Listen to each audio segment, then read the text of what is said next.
Okay, இதுதான் இந்த கோர்ஸ்ல final video.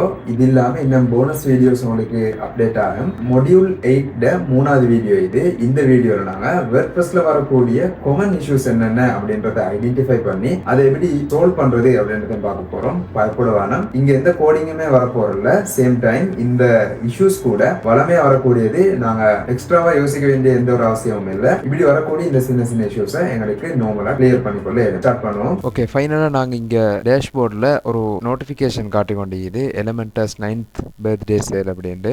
இதே மாதிரி உங்களுக்கு அந்த ப்ராடக்ட் பர்த்டே சேலுக்கோ அல்லது ரெகுலராக வரக்கூடிய பிளாக் ஃப்ரைடே, கிறிஸ்மஸ், இது மாதிரி முக்கியமான இன்டர்நேஷனல் லெவலில் கொண்டாடப்படுற ஃபெஸ்டிவல்ஸுக்கு எல்லாம் பெய்ட் தீம், பெய்ட் பிளகின், அடுத்து இது மாதிரி எலிமெண்டர் அண்ட் வேறு எக்ஸ்டென்ஷன் எல்லாத்தையுமே சேல் ஆஃபர்ஸில் கிளைம் பண்ணலும் நீங்கள் வந்து ரெகுலராக ஒவ்வொரு பிளகின் தீம்ஸை ஃபாலோ பண்ணி கொண்டிருந்தீங்கன்னா உங்களுக்கு இந்த மாதிரி நோட்டிஃபிகேஷனும் வரும், இமெயில்ஸும் வரும்.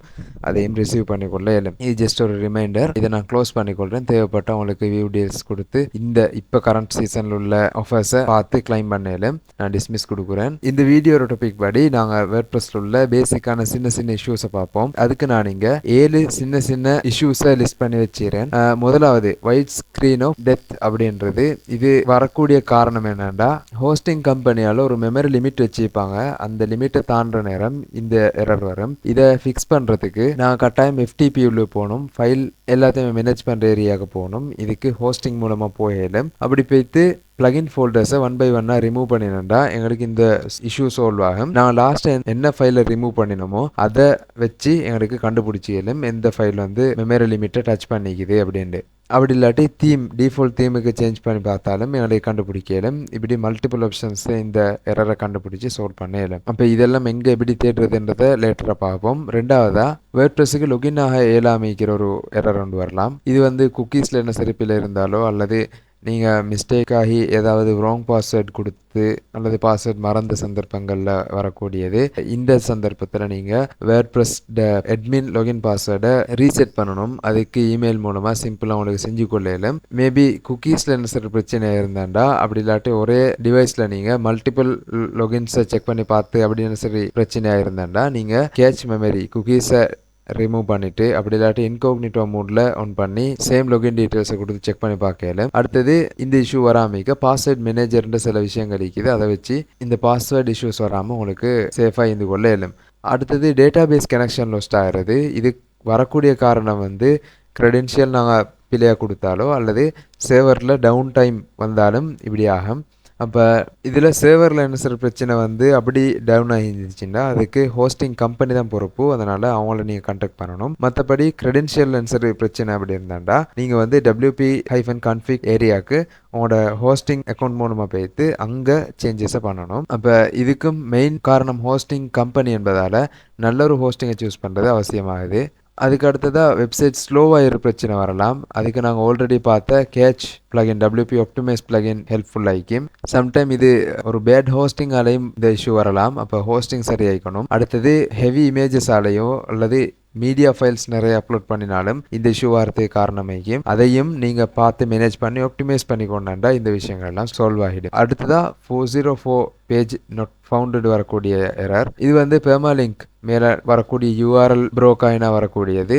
அதுக்கு நீங்கள் பெர்மாலிங்கை ஒரு தடவை செக் பண்ணினா ஈஸியாக கண்டுபிடிச்சி சால்வ் பண்ணிக்கொள்ள இயலும். அதுக்கு அடுத்ததாக 6வதா மெயின்டெனன்ஸ் மூட்லேயே வெப்சைட் ஸ்டக் ஆகிற சந்தர்ப்பங்கள் வரலாம். அப்போ இதுக்கு நீங்கள் சரியாக மெயின்டைன் பண்ணாத காரணமாகிக்கும். ஆக மெனுவலாக வேர்ட்பிரஸ் பிளகின்ஸ் தீம்ஸை இல்லாட்டி வேர்ட்பிரஸ்லேயே அப்டேட் வந்துச்சுன்னா அதை அப்டேட் பண்ணிக்கிறணும். அப்டேட்டுக்கு முந்தி கட்டாயம் பேக்கப்பும் எடுத்து வச்சுக்கிறணும். 7வதா மிக்ஸ்ட் கண்டென்ட் வார்னிங். நீங்கள் SSL எனேபிள் பண்ணியிருந்தா இந்த இஷ்யூ ஆகிறதுக்கு வரும். SSL இல்லாத சந்தர்ப்பங்களில் HTTPS உங்களோட URL டைப் பண்ணிப்பட்டாலோ அல்லது ஆட்டோமேட்டிக்காக ரீடைரக்ட் ஆகிற நேரம் இந்த HTTPS HTTP இதில் வரக்கூடிய பிரச்சனைகளால் வரக்கூடிய ஒரு எரர் இது. அப்போ இதுக்கு நீங்கள் SSL பிளகின் ஏதாவது ஒன்றை டவுன்லோட் பண்ணி அந்த பிளகின் செட்டிங்ஸ் செஞ்சாலே ஆட்டோமேட்டிக்காக அது ஃபிக்ஸ் ஆகிக்கொள்ளும். இதுக்கு சொல்யூஷன் வந்து நீங்கள் ஃப்ரீயாக SSL தரக்கூடிய ஒரு கம்பெனியை நாடுறது. அப்படி இல்லாட்டி வேறையா SSL எக்ஸல்ல எடுக்கிறதுக்கு உள்ள மெத்தட்ஸை யூஸ் பண்ணுறது. இப்படி சிம்பிளாக வரக்கூடிய பேசிக்கான 7 எரர்ஸ் இங்கே லிஸ்ட் பண்ணிடுறேன். இது மட்டும் இல்லாமல் இன்னும் நிறைய எரர்ஸ் வரதுக்கு சான்ஸ் இருக்குது. அப்போ அதெல்லாம் சர்வ சாதாரணமான விஷயம். நீங்கள் அதை எதுக்கும் பார்த்து பயப்பட வேண்டிய அவசியம் ஒன்றும் இல்லை.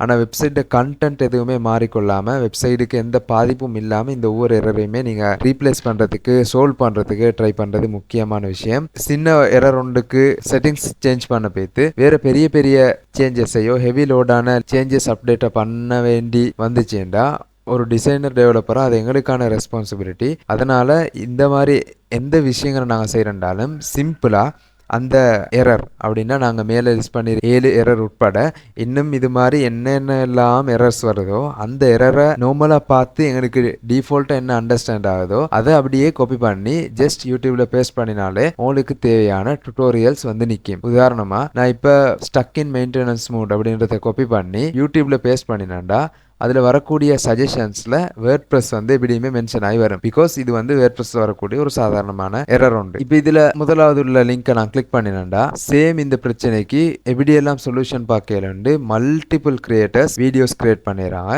இதில் எதை வேணுண்டாலும் எங்களுக்கு சூஸ் பண்ணி பார்த்து எங்களோட இஷ்யூவை சால்வ் பண்ணி கொள்ளையிலும். சம்டைம்ஸ் ஒருத்தர் தர சொல்யூஷன் எங்களுக்கு ஒர்க் ஆகாட்டி 2வது 3வதுன்னு போகிற நேரம் அடுத்தடுத்த சொல்யூஷன் ஒர்க் ஆக சான்ஸ் செய்யுது.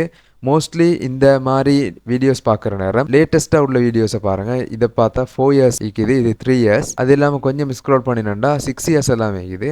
இதில் லேட்டஸ்ட்டாக 1 இயர் உள்ளுக்குள்ளது இது மாதிரி வீடியோஸை பார்த்தோம்னா உங்களுக்கு இன்னும் சிம்பிளாக இந்த இஷ்யூக்கான சொல்யூஷனை கண்டுபிடிச்சி கொள்ளலாம். அது இல்லாமல் இங்கே ஃபில்டர் ஆப்ஷனில் உங்களுக்கு மோஸ்ட் லைக் வாங்கின வீடியோவை பார்த்து சூஸ் பண்ண மேலும் எந்த கிரியேட்டரோட கண்டென்ட் நல்லா இருக்குதோ ஒர்க் ஆகுதோ அவங்களுக்கு மோஸ்ட்லி நிறைய லைக்ஸ் வந்திக்க சான்ஸ் இருக்குது. அப்போ இந்த ரேட்டிங் அப்படின்றத கிளிக் பண்ணியோ அப்படி இல்லாட்டி உங்களுக்கு அப்லோட் டைமை வச்சோ ஃபில்டர் பண்ணி வீடியோஸை சர்ச் பண்ணி கொள்ளலாம். இப்படி ஒரு இஷ்யூ இல்லை, எந்த இஷ்யூவாக இருந்தாலும் இங்கிலீஷ் கிரியேட்டர்ஸ் நிறைய பேர் அந்த இஷ்யூவை ஆல்ரெடி அட்ரஸ் பண்ணி அதுக்கான சொல்யூஷனை போட்டிருப்பாங்க. நீங்கள் அதை பிளைண்டாக ஃபாலோ பண்ணாமல் 2-3 வீடியோ பார்த்து மோஸ்ட்லி எந்த சொல்யூஷன் ஒர்க் ஆகுது அப்படின்றத பார்த்துட்டு அதுக்கப்புறம் அந்த சொல்யூஷன்ல ஒர்க் பண்ணினா வரக்கூடிய இந்த சாதாரணமான இஷ்யூ எல்லாத்தையுமே உங்களுக்கு ரிசால்வ் பண்ணி கொள்ளலாம். ஆக எரர்ஸ் எது வந்தாலுமே யூடியூப்ல ஒரு 2 வீடியோ பார்த்துட்டு அதுக்கப்புறம் அதுக்கு என்ன செய்யணும்னு உங்களோட திங்கிங்கை போட்டதுனால மோஸ்டான ப்ராப்ளம்ஸுக்கு இங்கேயே உங்களுக்கு சொல்யூஷன் கிடைக்கும். அப்படி சொல்யூஷன் கிடைக்கல அப்படின்னா அந்த பிளகின் சப்போர்ட் டீமுக்கோ தீம் சப்போர்ட் டீமுக்கோ அப்படியும் இல்லாட்டி WordPress forums, Facebook groups, WhatsApp groups எல்லாமே இருக்குது. அந்த மாதிரி குரூப்ஸ்ல போய்த்து உங்களோட ப்ராப்ளம் பத்தி நார்மலா சொன்னா அங்கேயும் அடுத்த கிரியேட்டர்ஸ் டெவலப்பர்ஸ் எல்லாம் உங்களுக்கு ஹெல்ப் பண்ண ரெடி ஆயிப்பாங்க. ஏதோ ஒரு வகையில உங்களுக்கு சிம்பிளா இந்த மாதிரி எரர்ஸை ஐடென்டிஃபை பண்ணி அதுக்கான சொல்யூஷன்ஸையும் எக்ஸ்பர்ட் இருந்து தெரிஞ்சுக்கொள்ள இயலும். ஓகே, வேர்ட்பிரஸ்ல வரக்கூடிய ஆக காமனான சிம்பிள் இஷ்யூஸ் நம்ம பார்த்து அதை எப்படி கிளியர் பண்றது அப்படின்ற ஐடியா உங்களுக்கு வந்திருக்கு. இதோட இந்த கோர்ஸ் கம்ப்ளீட் ஆகுது. உங்களுக்கு இதுக்கு மேல வர டவுட் அல்லது ஃபர்தரா தேவையான எல்லா கிளாரிபிகேஷனையும் டைரக்டா என்னோட கான்டாக்ட் பண்ணி பேசிக்கொள்ளலாம். வீக்லி ஒன்ஸ் ஜூம் மீட்டிங்லயோ அல்லது வாட்ஸ்அப்ல ஜஸ்ட் ஒரு மெசேஜ் போட்டதாலையும் உங்களுக்கு உங்களோட இஷ்யூஸ் சால்வ் பண்ணி கொள்றதுக்கு சான்ஸ் இருக்கு. உங்களோட வேர்ட்பிரஸ் ஜேர்னி இன்னும் சிம்பிளா இன்னும் சக்சஸ்ஃபுல்லா முன்னேற்ற பாதையில போறதுக்கு வாழ்த்தி இந்த மொடியூலை முடிச்சு கொள்றேன். அடுத்ததா போனஸ் வீடியோஸ்ல சந்திப்போம். தேங்க்யூ.